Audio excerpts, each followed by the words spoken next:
Hello, everyone. This is Kevin, the Stoic Reseller here. Back at you with a Let's Thrift with me. You can kind of see some of the struggles and what my thought process is moving forward when I pick stuff up. This video is from, I don't know, about a month or two ago. Takes a lot of effort to make these, so let me know if what I can do better, what you want to see more of. And this is only a partial. I think I go through the shirts and the shorts, and I find some really good stuff, and we'll talk about it. So, guys, stay tuned. All right, we're starting off right here in the shirts. Yeah, I try to start in the shirts at most of the thrift stores. It's where I find most of my bread and butter. Also, you find a lot of really high end stuff in these long sleeves. I think if I had to guess, anytime I ever see a reseller, they're not looking over here. And I don't know why. Maybe that's just in my area, fairly unique to my area. But yeah, I don't know. Uh, but you can see here, this is a rock and roll by Wrangler. That is actually a good brand. Sells between 16 and $20, but they wanted like $12. But anyways, keep on talking about the strategies upon entering thrift stores, guys. The first thing I always do is see if there's new racks. That's like literally the first thing I do, and then I target the shirt aisle. And if there's a bunch of people in there, I'll move on. And you almost have to be like a football player. You got to dodge and weave and dodge, and try to really get in where you can. Because you can see, like here, if you look forward, there's a guy who just comes into the aisle. I don't own the place, but hey, he has all the right to be there. And you'll see though, he won't move for me. So you'll see that here in a second. But you can kind of see the racks are kind of weird. They have like these weird things. But yeah, here's our first winner, guys. This is just a standard Dixon flannel in this buffalo plaid, if you can call it that, I suppose.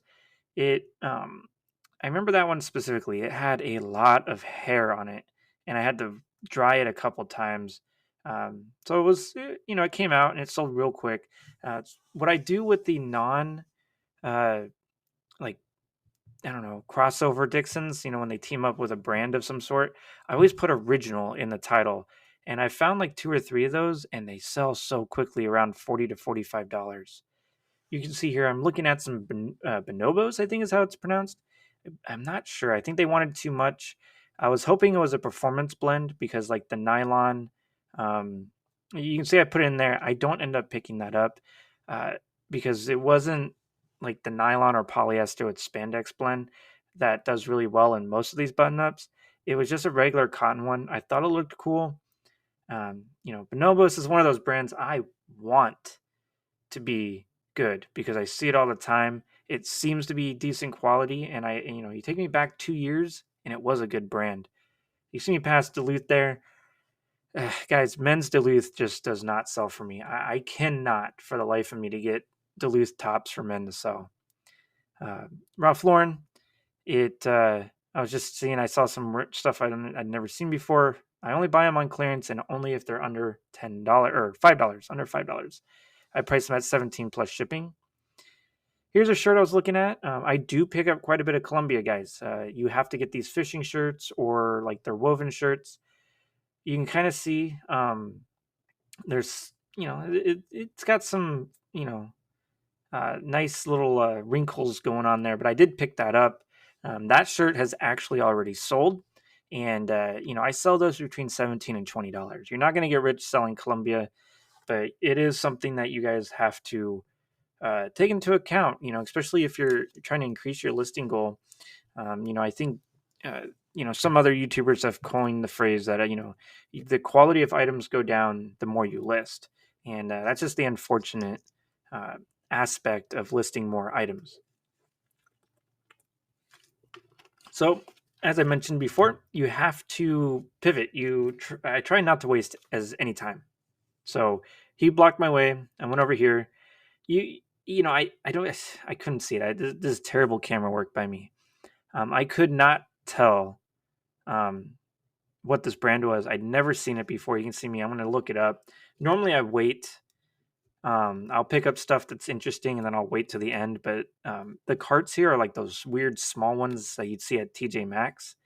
And so I don't have a whole lot of space. So this store and I think a couple other ones, I only have this. But yeah, you can see, the comps were all over the place, but you know, they weren't encouraging. Let's put it that way. And see, I went through all the pants, didn't find anything.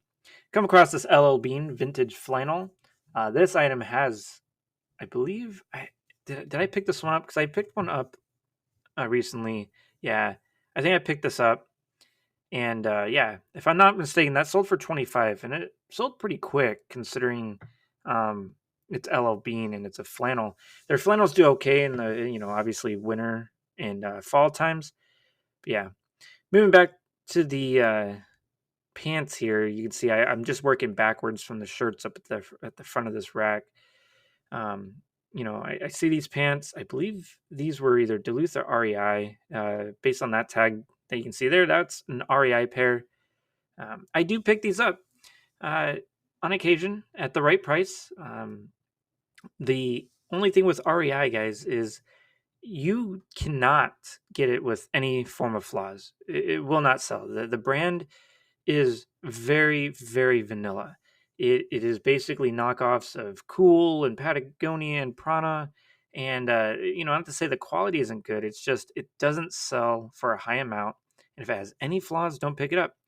That one specifically was pretty good. I priced them at 20, and those have also sold. So anytime I quote a price, guys, just know that I'm adding shipping on the top. You can see here the pants, the way they put them on these racks. All the stores are like this. They're pretty difficult to get look at. I've grown accustomed to start looking for certain symbols on the pants, the pockets. You'd see someone asked me the other day if I wear gloves when I'm in the thrift store, and I don't because it's not needed, I suppose. You have to understand most of the items donated to a Goodwill are stuff that's been sitting in people's closets forever. So, they've been washed or whatever. So, but anyway, so here's the next item. It's a pair of Nike joggers. These are a tech line.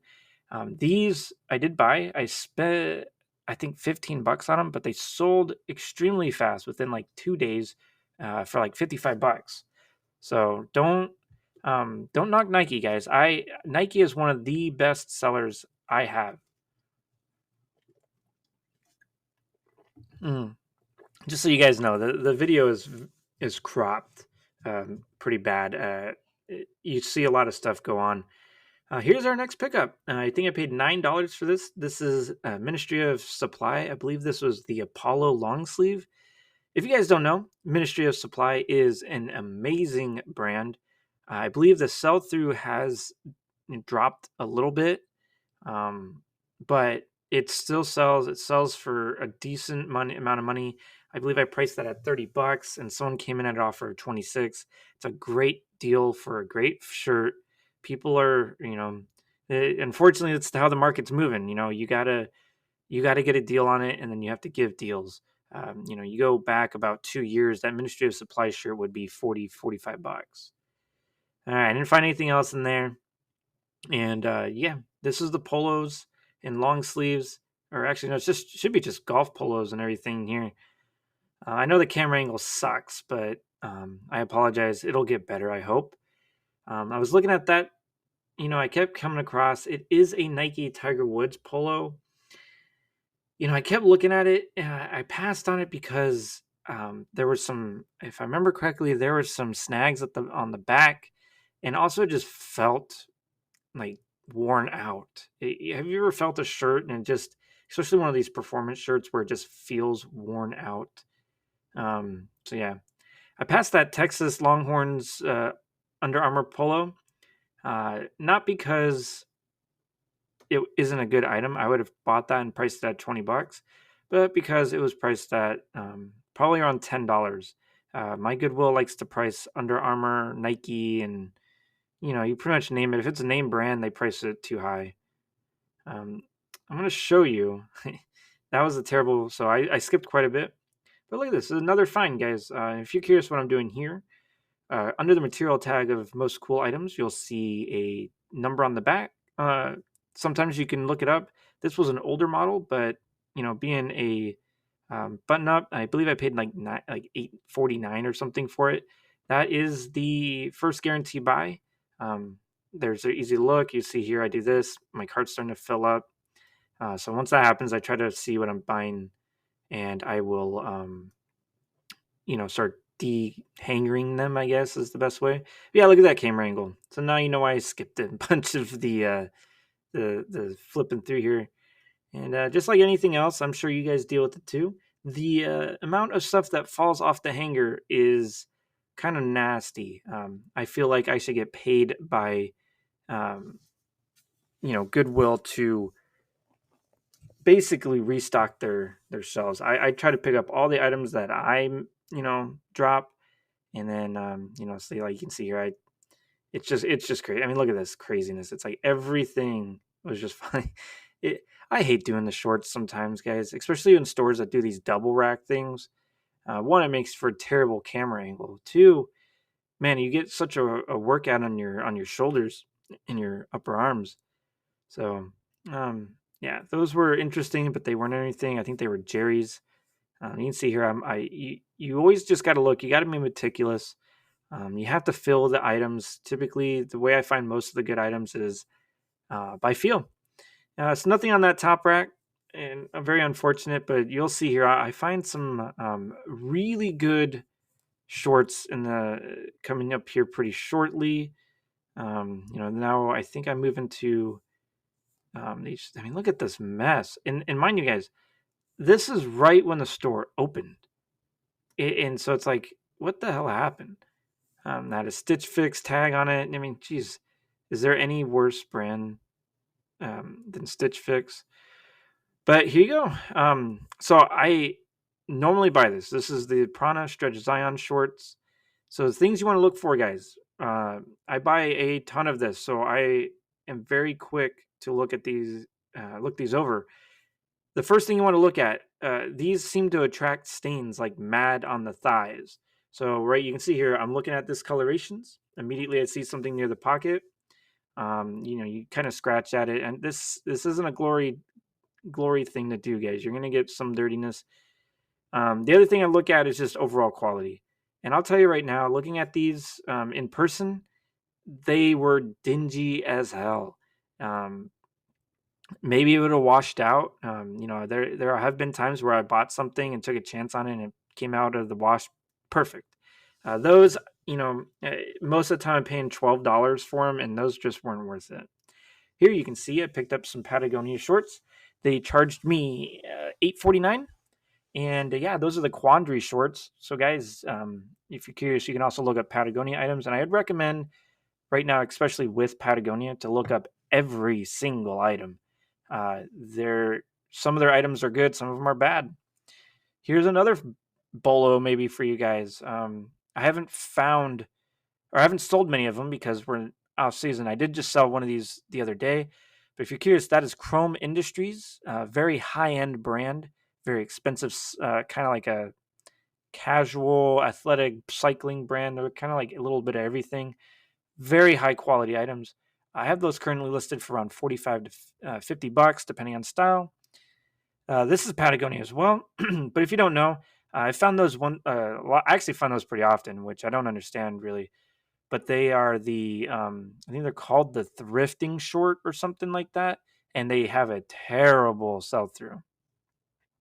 All right, now we're going through the knits. I get back to the bottom of the shorts. You can see there's like these stupid 2-tier racks, and yeah, I hate them. But yeah, I go through the men's knits and sweaters here. There's some cool stuff like that Tommy Bahama, but those have a terrible sell through rate.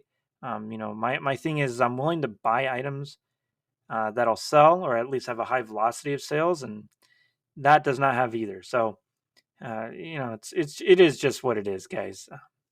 Here's an interesting piece. I forget what it is. It's a brand I've never heard. Sorry for the shitty camera angle. I mean, my gosh. But you can see here, notification central on my phone. You can read, go away, go back to eBay, go to my search. I'm sure I'm fat fingering. I'm kind of watching myself type here, and I fat finger all the time, and I now know why. My fingers are fat. So, anyways, looking at the sell through rate, trying to get a specific search, eBay search is totally busted. A lot of times, if you get a good feel of the comps, once you've searched enough things, you saw maybe some $30 comps, but most of it was in $15 to $20. And, you know, and you just don't want to, I hate to say it, but there's some items you just know aren't going to sell. If they're that low, you just know. Okay. Not to say that I don't pick up Under Armour polos and whatnot, but yeah, anyways, you can see here that's an LL Bean long sleeve. I didn't even bother looking it up. They wanted, I think, like $13 for it. This is the kind of stuff that we all have to put up with anymore. You can see that was an Under Armour quarter zip. I would have picked that up if it was clearanced, but they wanted, or I think around $15. I would pay $7.50 for that because they sell for around $22 pretty regularly. But coming up here once every 3 weeks, I don't get the opportunity to get the clearance, and you can see I'm passing a few of them now.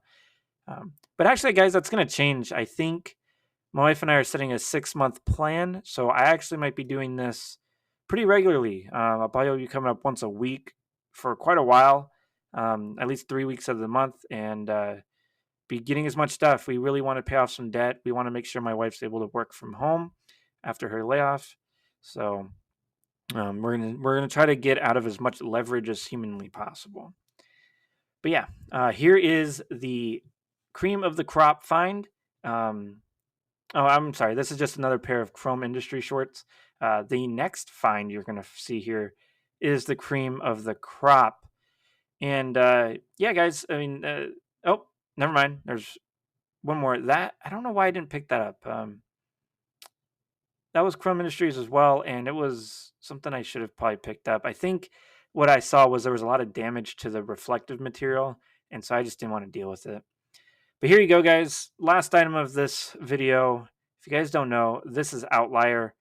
These just very unassuming, casual, basic chinos have sold within a couple days, and they sold for like $50, and they would have sold for more, but the kind of cargo pocket on the side, the zipper had broken. The little tab came off. So in perfect conditions, those would have sold for probably closer to $65, and they sold in the middle of the winter, guys. So don't look through your shorts. You're not going to find Outlier everywhere. But yeah, guys, thank you for watching. All right, guys, so there you have it. I hope you enjoyed it. I hope you learned some new stuff. There was really cool brands in there. Chrome Industries is probably the best brand. Those Patagonia shorts, so those should do pretty solid. I think I've actually sold both of those items already. Obviously, they've been listed for a while. But yeah, you can see I pick up everything, guys. I'm not just someone who's pivoted into one specific niche in terms of clothing. I pick up, outdoor, casual, whatever it is. And I list, no matter what season it is, I list it all. And, all throughout winter, I was selling shorts. I'll probably sell pants all throughout summer. It just how it goes, guys. So, guys, remember, if you like this content, like, subscribe, comment below. Let me know what you think. And never forget to please rule the day.